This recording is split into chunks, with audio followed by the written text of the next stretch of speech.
Self-love is not just about liking yourself, or it's not just your self-image or just your self-care. I think it's all of those things and more. So I embrace self-love more of like an eternal self-love, like really understanding yourself to the place where I know who I am. I know everything that I'm about. And that's loving your transgression, loving all the stupid stuff you did when you were younger, and also being able to say, I forgive myself.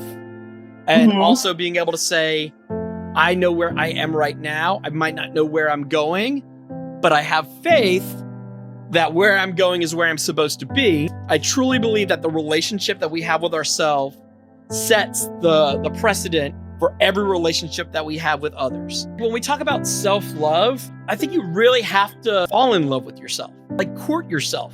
We all went through this pandemic of being quarantined. Really, solitude was kind of like forced on us. And I think about this in life. When we find ourselves alone, a lot of times in life, we find ourselves alone, not by our own choosing. We get broken up with, we lose a family member, we lose a job, we go through a battle of depression or whatever it is, but we find ourselves in solitude, maybe not by our own choosing. My trip, it was like really the first time in my life that I chose to really go down a path on my own for a long period of time.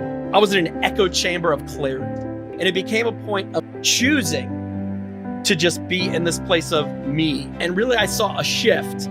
It became the proverbial me versus me to me and me. You know, I'm in partnership with my mind, body, and soul. To me, that's how I recognize I'm in a healthy place of self-love. When nobody's around, when nobody's there to hear what you have to say, when there's no spotlight, when the integrity really kind of like gets turned up a notch, when the brutal honesty, when the ugly truth shows up, you still love yourself.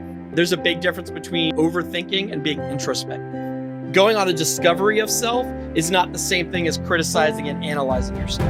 And just like anything else on this list of elements, these are things that we're constantly doing, right? It's just part of the process for showing up. Right.